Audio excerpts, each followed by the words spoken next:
Bien, vamos a continuar con las grabaciones de los temas que estamos desarrollando.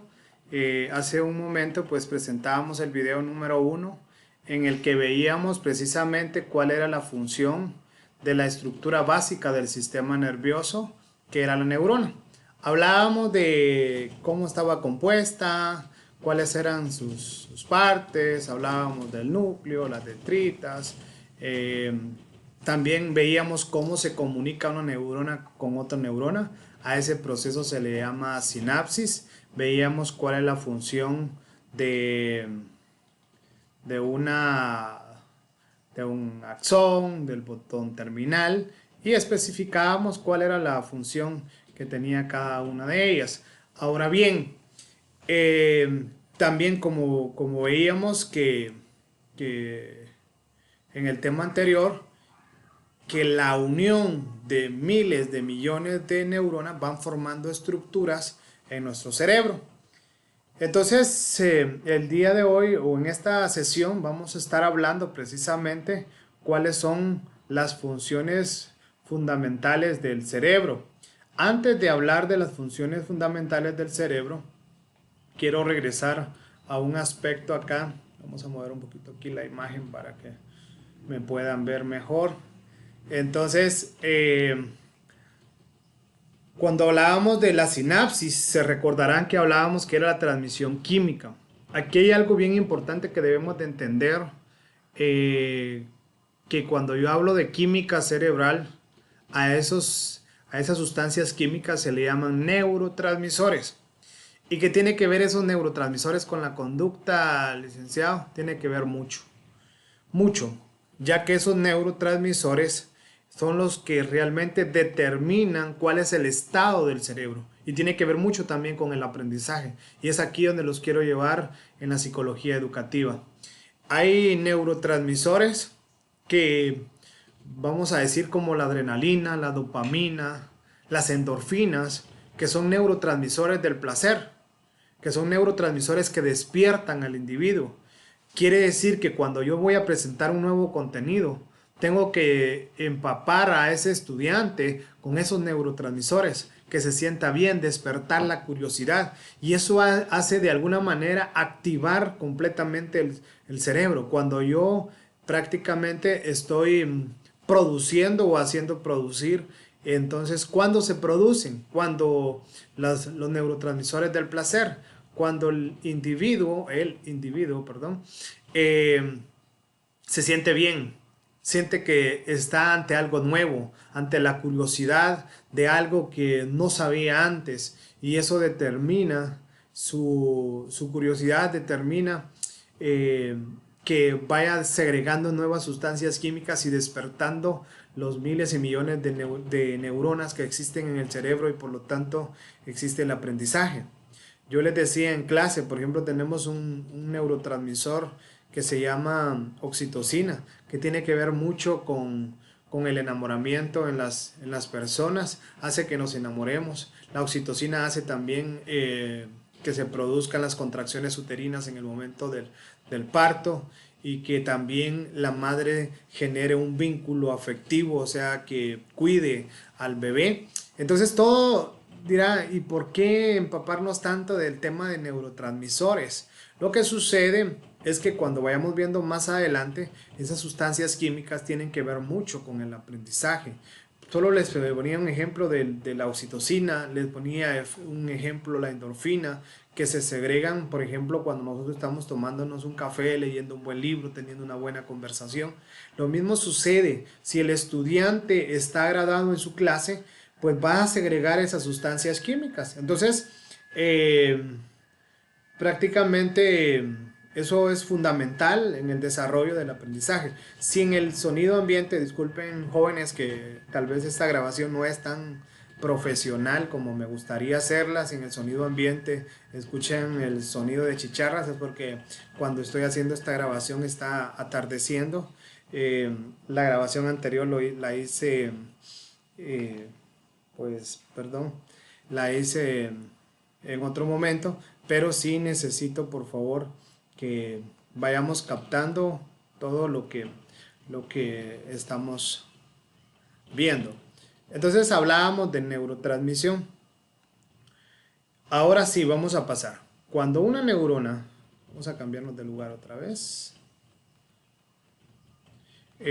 Cuando una o mil neuronas o millones de neuronas se intercomunican entre sí, van a formar estructuras en el cerebro. El cerebro está compuesto por tres elementos o tres estructuras básicas.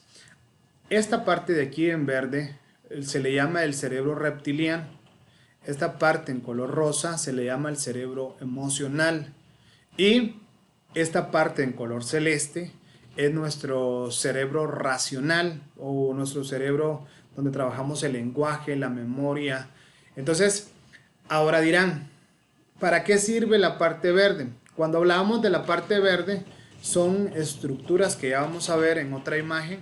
Son estructuras como podríamos decir el bulbo raquídeo que está, el que nos mantiene vivos, vamos a decir. Se le llama el reptiliano porque es el más antiguo en nuestro organismo, entonces nos mantiene vivos.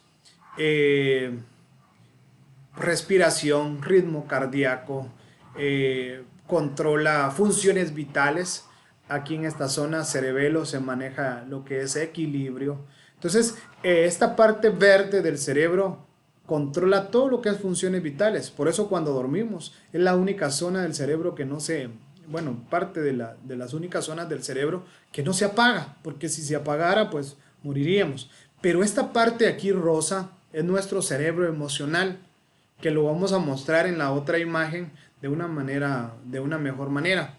Entonces, cuando hablamos de nuestro cerebro emocional, estamos hablando principios básicos que son la motivación, las emociones, la alegría, la tristeza, que cuando nosotros recordemos estamos aprendiendo, tiene que ver mucho de que vaya con un toque emocional. Porque si el aprendizaje solamente es racional, pues prácticamente tiene más posibilidades de borrarse. Entonces, aquí es donde tenemos la importancia de que estos tres cerebros estén interconectados, porque si a la par de un cerebro emocional tenemos conectados a un lienzo racional, podemos decir que estamos utilizando el razonamiento, pero a la vez estamos utilizando la emoción. Y eso es lo importante que debemos de entender, cómo hacer que el cerebro trabaje todas las zonas, porque entre más zonas estamos interconectando, mayor configurado quedará el conocimiento. Por ejemplo, yo tengo un recuerdo perfectamente que cómo olía un baúl que tenía mi abuelo. Eso hace 30 o 27 años atrás. Recuerdo prácticamente qué es lo que hacía mi abuelo cuando estaba trabajando en afeitar a una persona, él era peluquero. Entonces, pero ese recuerdo está asociado a un tema emocional, lo que me gustaba estar junto con él, haciéndole compañía, pero también está asociado a una estructura básica que es el olfato, que está más o menos ubicado debajo de mi zona emocional, en los bulbos olfatorios. Entonces, cuando nosotros asociamos a mayor lienzos conectivos, vamos a llamarlos así, el cerebro está utilizando una memoria prácticamente más efectiva, y lo que estamos aprendiendo lo vamos a manejar de mejor manera. Entonces, en este video prácticamente vamos a recalcar cómo aprendemos, por qué aprendemos, qué es un nuevo aprendizaje. Entonces, de último tenemos esta capa celeste que es nuestro cerebro racional, donde desarrollamos el lenguaje, la lectoescritura, el conocimiento abstracto, la memoria. Entonces es importante que esté interconectado estas dos zonas, principalmente entre mi cerebro racional y mi cerebro emocional. ¿Qué pasaría que si solo pensara con las emociones? Nuestro sistema límbico prácticamente sería una persona que actúa solo por instinto, ¿verdad? Entonces estaría cometiendo un montón de errores a la hora del actuar. pero lo que se necesita es que hagamos conexiones entre este hemisferio, que es la corteza prefrontal, que donde yo utilizo el pensamiento racional, que digo, no, esto no lo hago porque me traería malas consecuencias, esto no lo hago por esto, pero la emoción sí quiere que lo haga. Entonces hay una lucha interna, a eso se le llama inteligencia emocional, el poder controlar mis emociones a través de la razón. Que eso es un tema, harina de otro costal, que daría mucho de qué hablar, ¿verdad? No voy a entrar en ese aspecto en este momento, pero sí es importante que vayamos entendiendo cuál es la relación que tienen las diferentes estructuras del cerebro y cómo poderlo desarrollar. Ahora, tenemos acá, voy a irme a otra imagen que tengo acá en internet para que veamos un cerebro tal vez un poquito más realista y no como una imagen. Pues yo les decía, el cerebro está conformado por tres estructuras. La primera estructura es el sistema, vamos a decir, primitivo, o lo que se le llama el cerebro reptiliano. Esta estructura está conformado por el bulbo raquídeo, que vamos a verlo en esta zona. Vamos a ver si se logra apreciar de la mejor manera. Vamos a subir un poquito más nuestro cerebro. Esta zona, lo que es el bulbo raquídeo, controla precisamente todas esas estructuras funcionales vitales. Por eso a esta parte de atrás del cerebro se le llama la caja de la vida. Porque aquí, si de alguna manera deja de trabajar, pues apaga todas nuestras conexiones que nos mantienen vivos, ¿verdad? Ritmo cardíaco, respiración. Aquí se encuentra el cerebelo, que es la estructura que maneja el equilibrio y movimientos finos. Cuando yo estoy trabajando motricidad fina con el niño, prácticamente estoy trabajando esta zona del cerebro. Ahora bien, acá vamos a tratar de adentrarnos un poquito si encontramos en nuestro cerebro nuestro sistema límbico. En esta zona de acá, vamos a verla, vamos a ver si la encontramos. Este cerebro va a ser un poquito complicado encontrarlo. Aquí lo encontramos. Esta zona que tenemos nosotros por acá es nuestra zona límbica. Acá prácticamente encontramos estructuras que manejan emociones. Aquí se controlan todo el centro de emociones, pero está comprobado que el hipocampo, que es una estructura que me gustaría señalárselo mejor, pero en esta imagen 3D no me permite. Entonces el hipocampo está muy relacionado con la memoria. Esto quiere decir que las emociones y la memoria tienen una gran relación, vamos a decir, de alguna manera. Ahora bien, vamos a ir entendiendo que esta zona corrugada que tenemos acá es nuestro cerebro racional.